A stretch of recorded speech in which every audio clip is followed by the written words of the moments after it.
Joe? It must be the volume, Kim. A brand new building, hundreds of new Hyundais, and Pohanka's low payment and easy credit programs are designed to get everybody driving. But you have to get here today. Rush to the giant markdown madness sale at exit 13 off the Capitol Beltway. Pohanka Hyundai, king of the Beltway. All financing for a limited term on approved HMF credit. My baby drives a Pohanka. And now, the Rock Newman Show. Welcome back, folks. This is the last hour. We're going to wrap up here. Today is August 2003. At the table with me now is Phil Fornaci. Phil was one of the authors of a report about arrests in Washington, D.C., and the headlines are really glaring. That a city, the nation's capital, which is now less than 50%, have less than a 50% African-American population, that the number of overall arrests made between 2009 and 2011 was 83%, and the arrest was 83% African-Americans, and that the drug-related arrests were 91% African-Americans. There has been a response by Kathy Lanier, who is the police chief in Washington, D.C., and frankly speaking, we'll get into that. Phil, good morning. Fornaci, welcome to the Rock Newman Show. Thank you, sir. Tell us what inspired you and your team to do this report? Well, we have been working for years with the D.C. Prisoners Project, working on behalf of prisoners in the system, people who are already incarcerated. And for us, it was really overwhelming that like 96% of our clients are African Americans. And we felt like we... When you say 96%... of people in the prison system. So 96% of the people in the D.C. prison system were African American. Yes. And at a time when the white community was starting, certainly, 2007, 2008, 2009 was certainly the population was growing significantly. So let me just ask this question. While 96% African Americans populated the jails, what was the racial breakdown at that point? In the city? In the city. Not that much different, probably 55, yeah, 55, a little bit more 45, than 50, okay. Yeah. Okay, so 55, let's say it might have been at that point. Say 5 years ago, yeah. Yeah, at that point, 55% maybe were African American, 96% African Americans populated the jail. Right. Okay. And what I think is important about that is when we talk about a prison population, you're generally talking about more serious offenses. Things for which people get sent to prison for a longer time rather than an arrest where you might get released. Right. So we decided to look at the arrest figures and see what that resulted in, what that looked like. So we were able to get from the Metropolitan Police Department all of their arrests for 3 years, 2009 to 2011. Right. We also got D.C. Superior Court records, which they also generously provided, really unredacted everything from Superior Court for the same 3 years. Mm-hmm. So we got real numbers. Wait, you're talking arrest. Let me ask a question. Did you determine what the racial makeup of the police department was? I do not, and I've been told different things. I don't have any solid information on that, but I agree that would be very useful to know. Mm-hmm. Any guesstimate? I couldn't venture, and I tell you probably know better than I do. Okay. So what we wanted to look at is sort of what happens on the street level, because there's a couple things. It's not surprising probably for anybody listening that African Americans get arrested a hell of a lot more than white people do in the city. You know that by walking to Superior Court. You know that by looking at the lockup. You know just by life. You know that that's what happens in this city. And to those that will say African Americans get arrested more than anybody else in the other population because they commit more of the crimes? Well, that is often what they say. So that's why it's important to look at what they get arrested for, what we all get arrested for. Mm-hmm. And that's where it gets really interesting. The D.C. police, well, and I should say when I say the D.C. police, there's something like 35 police forces in this city. You know, there's the park police and all the rest. Right. But we'll call it D.C. police for easy to talk about. Overwhelmingly, they arrest people for misdemeanors and for minor drug offenses. only 4% of arrests, that's 4% of arrests, are for what the FBI calls violent crimes. That's rape, murder, arson, sexual assault, those kinds of things. And that's the kind of thing you usually think you want the police to protect you from. Right. That's not what they arrest people for. They arrest people for overwhelmingly traffic offenses, almost 20% of the arrests.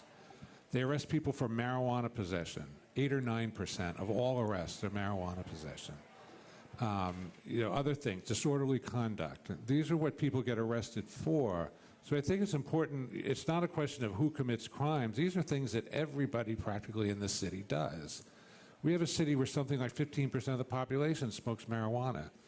Yet, of the people get arrested, 93% are African American. Well, that certainly doesn't reflect the reality. Well, it does reflect the reality. Yeah. The question is, why? Right. I meant the reality of who's engaging in the conduct that could get them arrested. Right. Okay, so let's deal with that question. Okay. Let's deal with that question. 15% of the population indulges in smoking marijuana. That meant the total population. Right, and that's based on a government survey in the last couple of years. 91, 93% that get arrested for smoking marijuana are African American. African Americans make up less now than 50% of the population. So why is that happening? Well, that's a good question. And what we've been doing is organizing a lot of community forums for people to come out and tell us what's happening, what's the actual experience. And people are talking about a lot of things. They're talking about jump out squads. They're talking about walking down the street and getting harassed, and a police officer sticking their hand in their pocket and finding something, or people getting scared into admitting that they have marijuana. The main point is, I think, that most of these arrests happen east of the river, and at least in the eastern half of the city, the more African American parts of the city. So does your report point to discrimination within the police department and the way that individuals are being arrested and who's being arrested? All we've really done is shown the analysis of this is what the reality is, this is what happens, this is what the numbers look like. Because what we wanted to do is that people, you have this feeling, you think this is what's happening, and we wanted to actually kind of quantify it so people could have something to hold on to, say, really, this is what you are doing. So all we've sort of shown is the percentage of arrests and how this all happens. There's a lot more information to be gotten, and we wanted to start a broader dialogue and a broader issue about what the police do and why they do it.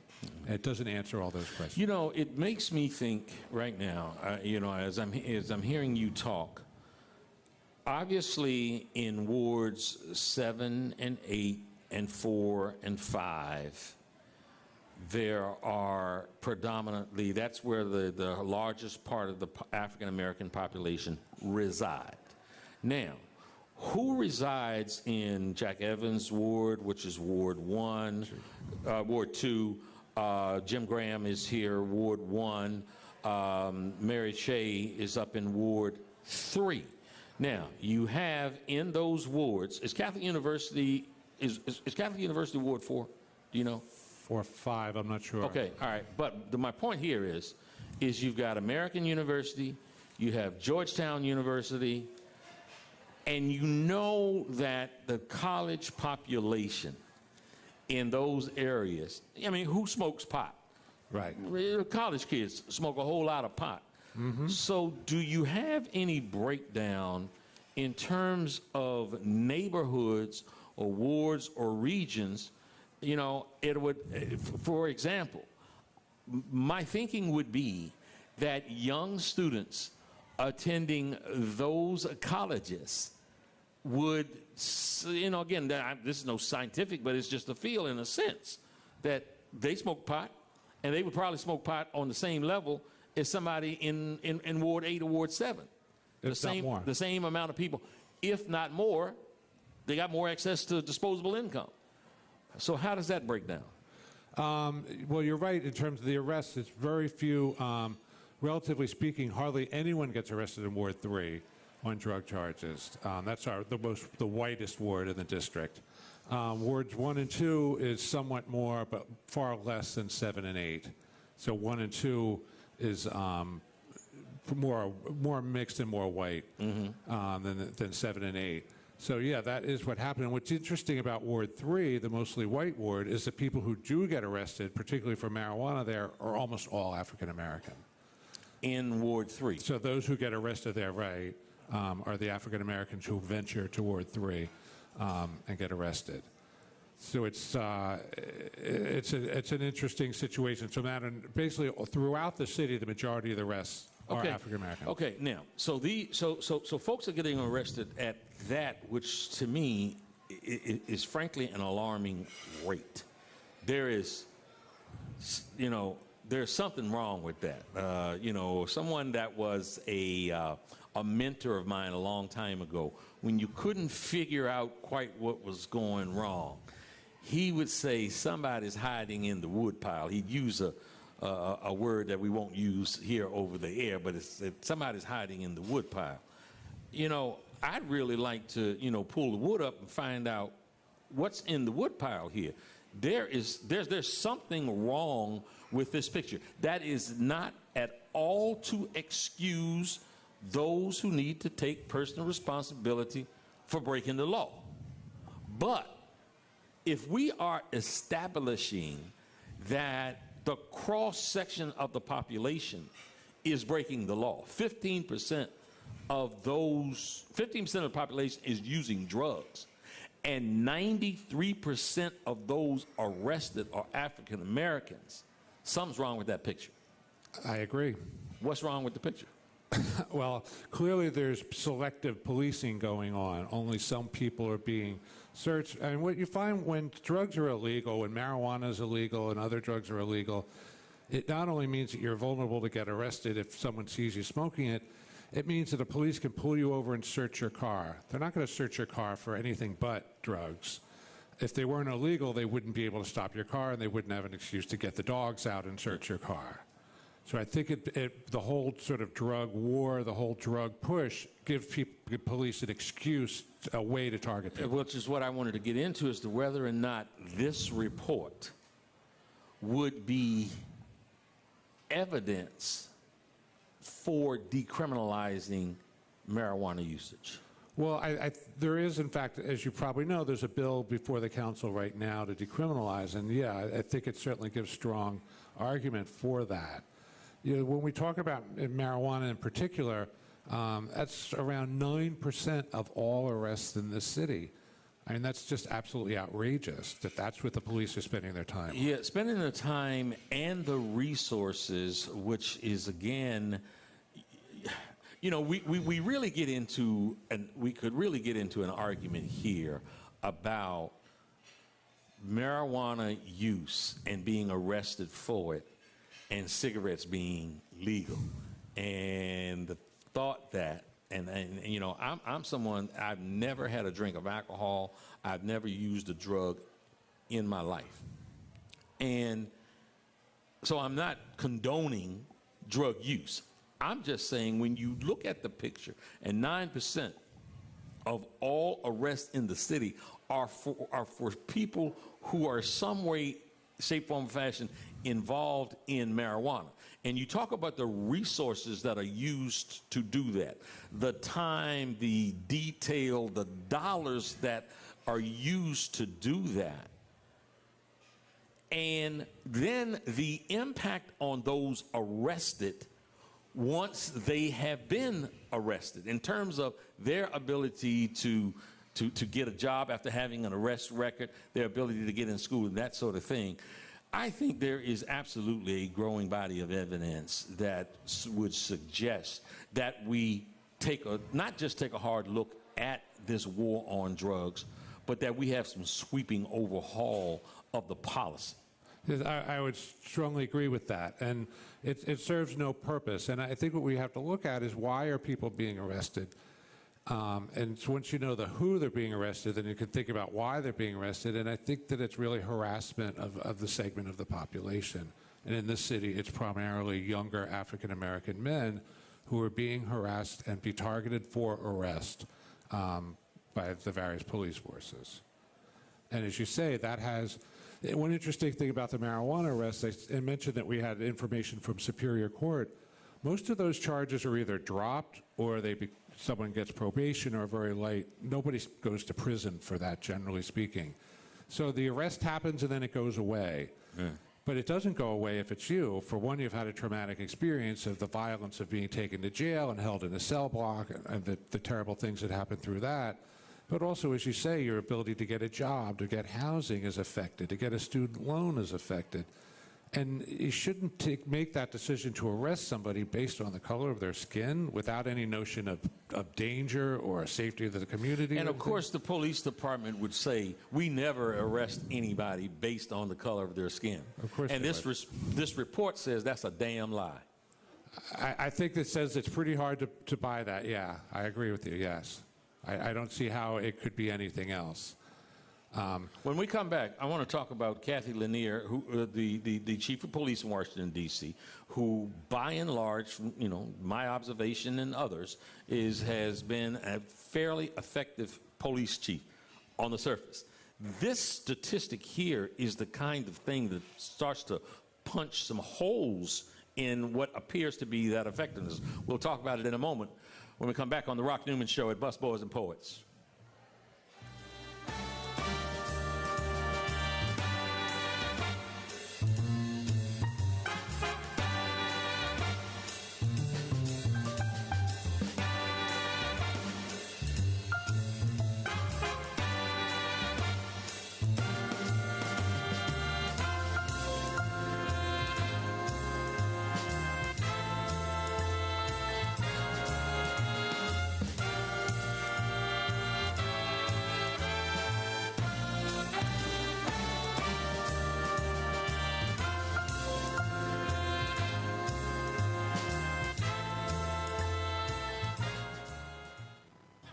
Hello to all my friends in the DMV. I am Rock Newman from the Rock Newman Show.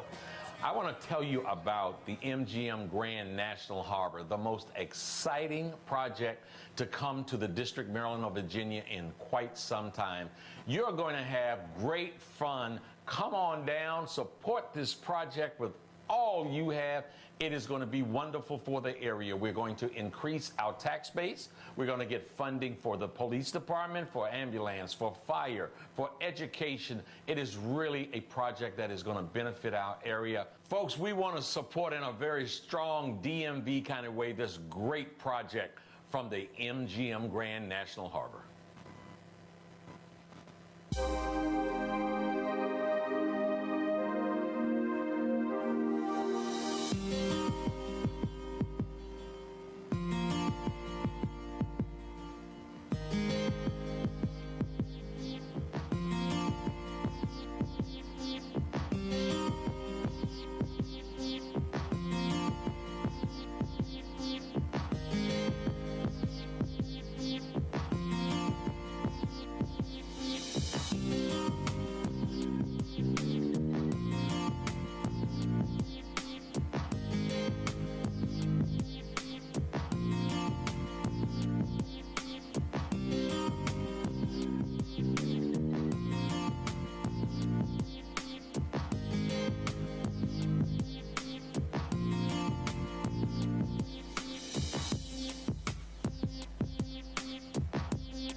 Hello, everybody. I'm Rock Newman from the Rock Newman Show. And I am absolutely flattered to have as one of my fine advertisers the DMV's greatest corporate citizen. Who am I talking about? I'm talking about the Pohanka Automotive Group.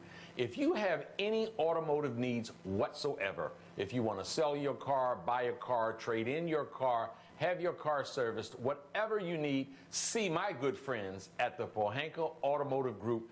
You will be well taken care of, I promise. I'm Rock Newman. I might be there. Come on down and see our good friends at Pohanka Automotive Group.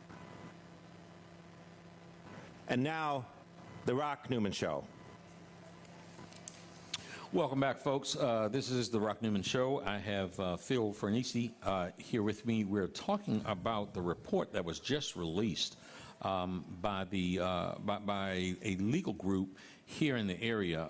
Phil, at one point, directed the D.C. prison project. Yes, sir. Before we go back there, let me tell you that Busboys and Poets will host a discussion on race the first Saturday of every month. It is called a Continuing Talk on Race, ACTOR, A-C-T-O-R, a Continuing Talk on Race.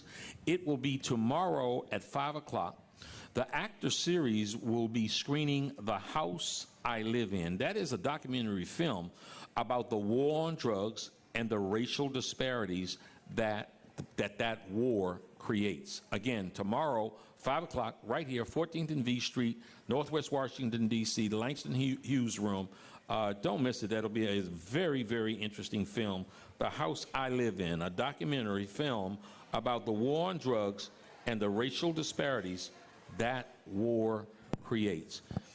Phil Fornaci, speaking about disparities, let's talk about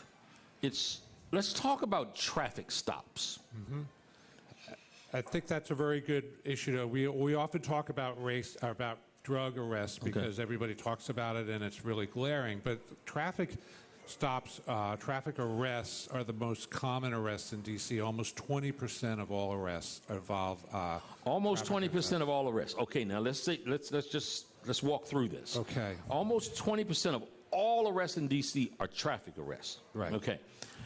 With the population of African Americans being less than any other group, now, in other words, the population now is a little less than 50% African American. Mm-hmm. The traffic arrests make up 20% of all arrests in D.C. Exactly. Okay. What percentage of traffic stops and arrests are African American? It's just arrests, and it's 70%. So 70% of arrests involving traffic offenses are among African Americans. Okay, now the idea would be, is certainly with the population, let's say it were 50-50.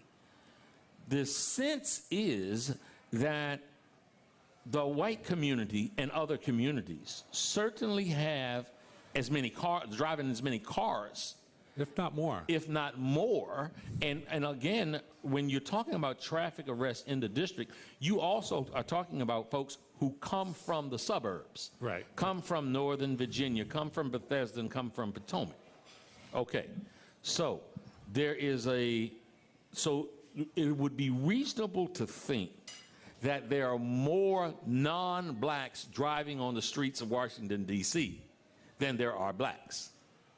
That would probably be a logical guess, yes. Okay, all right. But 70% of all traffic arrests are of African Americans. Right.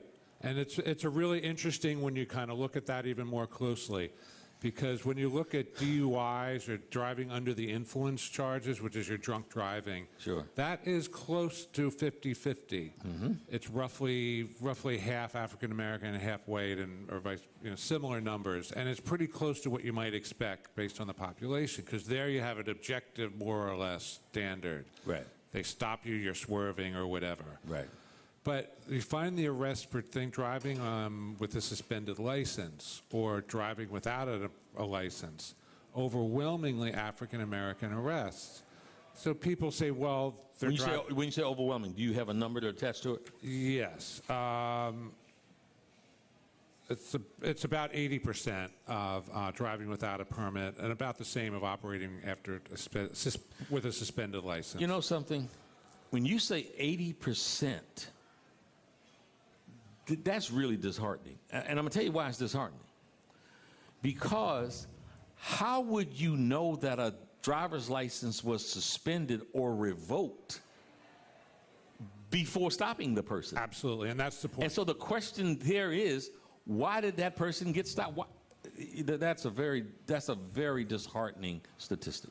It is. I think it's important to point out when we try to deal with this more broadly is that this is an area where other police agencies are also involved besides Metropolitan Police. So particularly the Park Police do a lot of arrests of traffic. So Park Police, Capitol Police down around Capitol Hill. Right. So there's a lot of that happening. So it's not to finger strictly the Metropolitan Police. They certainly are majority white organizations. The Park Police, the Capitol Police. Yes, they certainly are, and their leadership is. And so so there obviously people are being stopped for some reason. And then, so you don't know if someone has a suspended license, as you say, until after you've stopped them. So you're stopping somebody for some kind of other reason, a broken taillight, the old proverbial one, or some other minor infraction, and then, oh, well, you're driving without a license. So clearly people are being stopped for some other basis, and it appears to be racially motivated. So you guys have done the report. Do you plan to put forth? We had a gentleman on earlier. He did a book called Potions and Notions. I mean, do you have a potion for this? I mean, how do you deal with this? What are some of the solutions to try to correct? Which, I said earlier that were glaring. They're more than glaring. This is unfair, and one might start to make an argument that this is damn criminal itself. Well, I think that is an important point. Usually people start talking about public safety when you talk about the police, and the point that I wanted to make all through this is that public safety also includes the right to not be harassed and taken off the street and taken to jail for little or no reason. And that is also a public safety concern. And when people are concerned about their policing in their community, that's a big concern. Did you see Kathy Lanier's response? I did, yes. Would you speak to that? Well, yes. I mean, tell us what she said. Well, she said a few things. One is what I've already said, is that the Metropolitan Police are not the only arresting authority, so fine, we won't just blame them. Right. But I guess her primary point is that just because the statistics don't match the population, it's not necessarily meaningful. She says that, we don't talk about why don't we arrest more old people, or why are more men arrested than women, even though it's half of the population, which I think is just meaningless kinds of responses. Right. The other thing that she talks about is that we need to have a broader dialogue about things like education and housing and job opportunities, and this has some dealing with why people get arrested. And I really feel like that is just really confusing the issue. Yes, many people in the city live in crappy places and have a hard time getting housing. People don't have jobs, and economic opportunity is really rough here, especially if you're African American. But on top of that, you're arresting them. So I don't believe it's a cause that you're unemployed that you get arrested. It's just another thing that you're burdened with. Right. I read it. I read her response, and I sat it down, and I went away from it. I did, what I do, and I went back to it a couple of hours later. And, I have been one to applaud her in some of her efforts, in many of her efforts. But in that response to this report, I thought it was unmitigated gibberish. I mean, it just was not coherent. It did not address the report. And frankly speaking, it didn't make any sense. I am absolutely going to reach out to her to ask her, to come on the show. And this will be something I want to talk about. You know one thing, man? When you do a report like this, someone has to take it and then present it in a way to create some accountability. And to the extent that we can with this microphone and this table, we intend to do that. Now, what about you guys and what you're doing? Is that a function of what you will do also? Partially. What my personal motivation in all of this is to get the information out. And I do want to remind people that the report is available to them if they go to washlaw.org, WASHLAW.org. You can read the report, and also there's a really handy map, an interactive map of D.C., which is really very helpful to kind of explain things. So I'd encourage people to look at it. all this information, I want it to be out there. I want people to understand it. I want it to get in their heads and to absorb it. So as a part of that, what we'll be doing is sponsoring town forums and town hall meetings across the city and presenting this information, and then have people fill out, well, tell us, what's your experience? Well, let me say this. You know, you take this kind of report, and we talk about this here, and you have an audience of African Americans, let's say, for example. They will hear this and really not be surprised. One of the responses I got through social media when I said that you were coming on and I gave the statistics of the reports that you had found, several responses came back to me and said, well, hey, well, tell me something I don't know. Now that's from the African American community. Like, yeah, that's right. I mean, you know, this is what we're experiencing. What do you, when you talk to your white friends about this, what kind of reaction do you get? I think people are surprised. I think it's not a surprise, generally speaking, who gets arrested, but the dramatic numbers are just really shocking. And I would say that even to African Americans who I realize that this is your daily experience that people see this, but to know the scope of it, the scale of what's happening, and what that biggest picture looks like, I still think that's very important to have that validated and have that understood. But I think most people are shocked by the numbers. What do you guys anticipate? How do you guys anticipate that the Metropolitan Police Force is going to react? And we really do have to include, when we talk about that, you know, those other agencies, Park Police, Capitol Police, Secret Service, and others. Are you anticipating, you know, what they might do to try to, because this needs to be rectified? Well, clearly what is going on, we have to get to the point of admitting what's going on. Right. And we're not there yet. The police are not admitting that. In New York, where the similar situation has been happening, they've at least admitted, yes, this is what we're doing. We stop and arrest people for minor offenses because of the theory is that it prevents more serious crimes. I don't think that's a valid theory at all, but they at least, we can argue about that. Right. We're not even there yet. Yeah. So the D.C. police, the Metropolitan Police, have to admit that that is in fact what they're doing, and they're saying the opposite. They say they don't operate like in New York. We don't arrest people for minor offenses, and the point is, no, you actually do. Yeah, and here's the evidence. Exactly. So I think that's one point, is let's all get on the same page about what you're all doing here. And then there needs to be a real political response. I mean, you know, a lot of people want to say, well, you know, talk to your council member or move on that. I don't think that the council or any politician will do a thing until forced to do it. This stuff happens for a reason. You know, Metropolitan Police didn't decide on their own to arrest people this way. You know, they're not the highest authority in the city. And we have to have a broader political discussion about what is happening around race in the city, in terms of gentrification in the city. You know, it's a lot of issues are bound up here. Well, hold on. You said that the police department didn't decide to do that on their own. Mm-hmm. What are you suggesting? Who are you suggesting might have had influence in that process? I think where police resources are deployed, where they decide to put police, and you can see in the patterns of the way that population has moved out of this city. The city's getting whiter, and police resources are concentrated in African American areas.